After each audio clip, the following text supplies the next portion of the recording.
अस्सलाम वालेकुम। तो व्यूअर्स, आज मैं आपको बनाना सिखाऊंगी ताज़ा हल्दी ख़रीद कर इसके साथ हल्दी पाउडर तैयार करना, वो भी घर पर। बहुत आसान और परफेक्ट तरीका आपके साथ शेयर करूंगी। तो यहाँ पे मेरे पास थी जी ताज़ा हल्दी 5 किलो। सबसे पहले जब आपने हल्दी ख़रीदनी है तो आपने इसको बहुत अच्छे तरीके से वॉश करना है।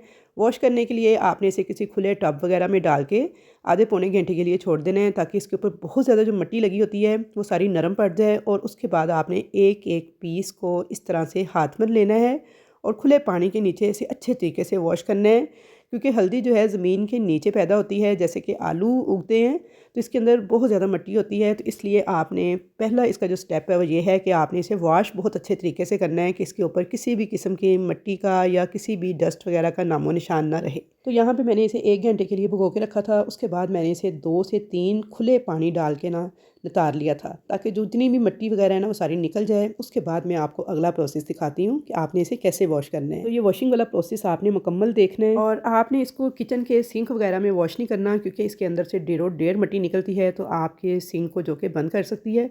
तो आपने किसी खुले में या किसी खुली जगह पे बैठ जाना है और इसको अच्छे तरीके से आपने एक एक पीस को इस तरह से तोड़ते हुए, कि क्योंकि इसके अंदर की जो जगह है ना वहाँ पे पानी नहीं पहुँच पाएगा और हाथ भी से आप मल भी नहीं पाएंगे अगर आप इसे इस तरह से तोड़ेंगे नहीं।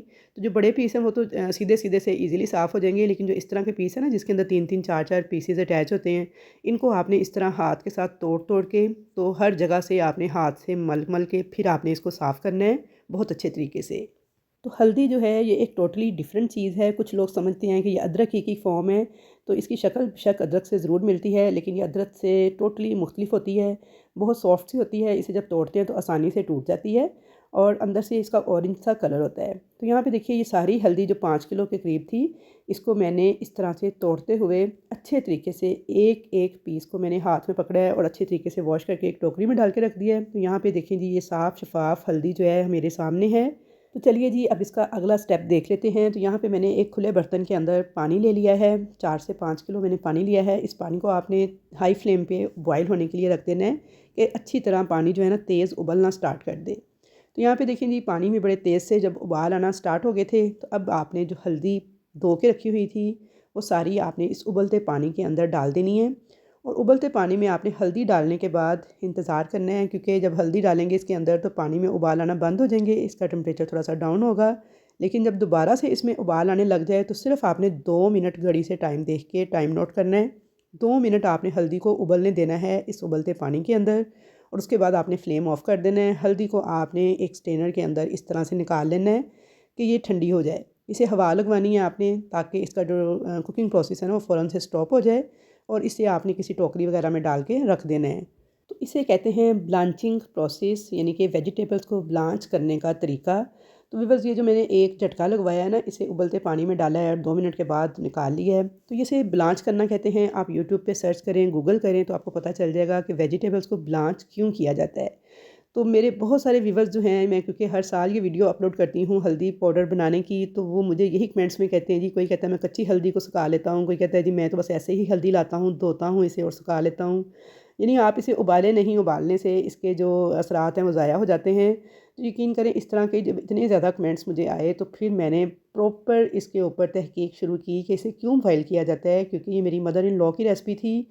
उन्होंने मुझे जैसे ये तरीका बताया, मैं 18 साल से उसी तरीके से बना रही हूँ और बहुत ज़बरदस्त, बहुत परफेक्ट मेरी हल्दी बन के तैयार होती है।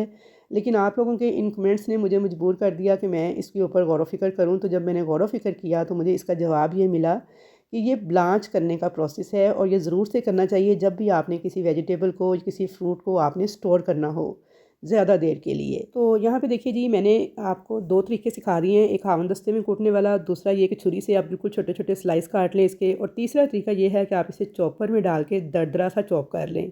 बिल्कुल पेस्ट नहीं बनाना आपने, बस आपने 2 से 3 झटके देने हैं इसे, और छोटे-छोटे टुकड़ों में काट कर चॉप कीजिएगा, ताकि आपकी चॉपर मशीन पे ज़्यादा लोड ना पड़े, और इसे आपने इस तरह से दरदरा सा पीस लेना है, चॉप कर लेना है। ये 3 तरीके हैं जी इसको कूटने के, यानी कि सुखाने से पहले। जो तरीका आपको सूट करे आप वो वाला फ़ॉलो कर लें। हाथ से छुरी से बारीक-बारीक स्लाइस काट लें, चॉपर में चॉप कर लें, अगर नहीं है कुछ तो फिर हावन दस्ते में कूट लें। सॉफ्ट होती है, ईज़िली कुट जाती है। तो यहाँ पे देखिए, ये तीनों तरीकों की हल्दी जो है मैंने आपको कूट के दिखा दी है। अब आपने धूप के अंदर एक चादर बिछा देनी है, सूती कपड़ा बिछा देना है और उसके ऊपर इसे बिखेर देना है, बिल्कुल पतली सी लेयर की शक्ल में। तो 3 से 4 दिन लगते हैं। जैसा कि आजकल धूप लग रही है तो ये सूख जाएगी। अगर आप किसी ऐसी जगह रहते हैं जहाँ पे धूप वगैरह नहीं लगती, तो आपने क्या करना है, एक हीटर वाला गर्म कमरा जो होता है उस कमरे के अंदर आपने इसको बिखेर देना है, या फिर फ़ैन के नीचे भी आप इसको सुखा सकते हैं।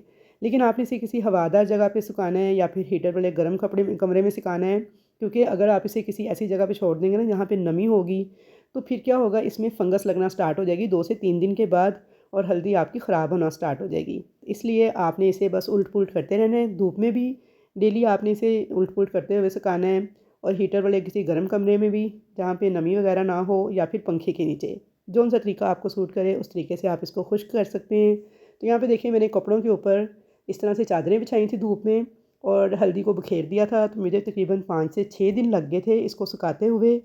आपने साफ़-सुथरी जगह पे इसको सुखाना है जहाँ पे मिट्टी डस्ट वगैरह ना हो। तो यहाँ पे जो हल्दी मैंने चॉपर में चॉप की थी ना, सबसे पहले वो वाली हल्दी खुश्क हुई थी। यानी मेरे ख़्याल में चॉपर वाली हल्दी क्योंकि बिल्कुल बारीक चॉप हो जाती है, तो इसलिए वो बहुत जल्दी खुश्क हो जाती है। जो मैंने हाथ से कुटी थी उसे इससे 2 दिन ज़्यादा लगे थे, और जो छुरी से की थी उसको इससे भी 2 दिन ज़्यादा लगे थे। तो यहाँ पे आपको जौन-सा भी तरीका अब सही लगे आप उसे इस्तेमाल कर लें। वैसे चॉपर वाला तरीका बेस्ट है। बस इसमें ये है कि चॉपर के अंदर थोड़ा कलर आ जाता है येलो येलो सा, जो कि आहिस्ता-आहिस्ता उतर जाता है। लेकिन एक दफ़ा चॉपर जो है ना वो बदनुमा सा लगने लगता है। अच्छा, यहाँ पे ना मैं अब आपको वो दिखा दूँ कि देखिए हल्दी मेरी मुकम्मल तौर पे खुश्क हो गई है। बहुत ही ज़बरदस्त और बहुत ही साफ़-सुथरे तरीके से मैंने इसे घर पे तैयार कर ली है। और अब मैं आपको बता दूँ कि इसे आपने चेक कैसे करना है। तो ये देखिए, ये मैंने हल्दी का एक पीस लिया है, इसे मैं हाथ से तोड़ रही हूँ, तो आप आवाज़ सुनिएगा। तो यहाँ पे आई होप कि आपको आवाज़ आ गई होगी। इस तरह से टक करके टूटने की आवाज़ आनी चाहिए, तो इसका मतलब है हल्दी आपकी मुकम्मल तौर पे खुश्क हो गई है। अब आप चाहें तो इसे मिक्सी जार में पीस लें, और अगर चाहें तो आप इसे किसी जहाँ पे आटा और मिर्ची वगैरह पीसते हैं उस मशीन पे भिजवा के तो पिसवा लें। मैं वैसे बाज़ार से ही पिसवाती हूँ, क्योंकि उनका ज़रा मशीनें अच्छी होती हैं, तो बिल्कुल पाउडर फॉर्म में आ जाती है ये। तो यहाँ पे देखिए जी, बेहतरीन हल्दी जो है ये मैंने पिसवा ली थी, और कलर देखें इसका कितना खूबसूरत आया है। खुशबू इतनी बेहतरीन थी कि हल्दी पड़ी थी और पूरे घर में हल्दी की खुशबू आ रही थी, और इसी तरह से खानों में भी खुशबू आती है। तो यहाँ पे जो 5 किलो हल्दी थी उसमें से मेरी 1.25 किलो हल्दी बन के तैयार हुई थी। कई दफ़ा ये वेस्ट हो जाती है थोड़ी सुखाने के दौरान, तो 1 किलो भी निकल आती है। लेकिन जब भी आपने हल्दी पाउडर बनाना है तो आपने मशीन वाले से अच्छी तरह कहना है कि मशीन की पहले सफाई करें, उसके बाद आप इसे पिसवाएं, क्योंकि हमने इसे पूरे साल के लिए सेव करना होता है। अब इसे सेव कैसे करना है, आपने इसे किसी ठंडी जगह पे रखना है, मतलब कि आपने इसे किचन वगैरह में सेव नहीं करना, बल्कि आपने किसी एयर टाइट जार में डाल के इसे फ्रिज में रख दें, या फिर इसे किसी एसी वाले गर्म कमरे में रखिएगा गर्मियों में। सर्दियों में तो आप इसे जहाँ मर्ज़ी रख सकते हैं। तो इस तरह से इस हल्दी को कभी भी कीड़ा वगैरह नहीं लगेगा, और ये ख़राब नहीं होगी। बस आपने इसे ठंडी जगह पे सेव करना है। उसके अलावा ये किसी छीलने की ज़रूरत नहीं होती। इसका जो छिलका है बहुत बारीक सा होता है, और ये साथ ही इसके पिसता है, बहुत फ़ायदेमंद होता है। हल्दी का हलवा भी बनाया जाता है, कच्ची हल्दी का, उसकी भी रेसिपी मेरे चैनल पे मौजूद है। आप सर्दियों में ज़रूर से बनाकर वो खाएँ, बहुत मज़े का बनता है और बेहद फ़ायदेमंद वो हलवा होता है। उसके अलावा हल्दी दूध बनाने का तरीका भी इंशाल्लाह मैं नेक्स्ट वीडियोज़ में आपके साथ शेयर कर दूँगी। तो घर की बनी हुई हल्दी को जब आप दूध के साथ मिला के तैयार करेंगे, तो यकीन जानें कि एक ज़बरदस्त किस्म की रेमेडी तैयार होती है, जो कि जोड़ों के दर्द के लिए बेहद फ़ायदेमंद होती है।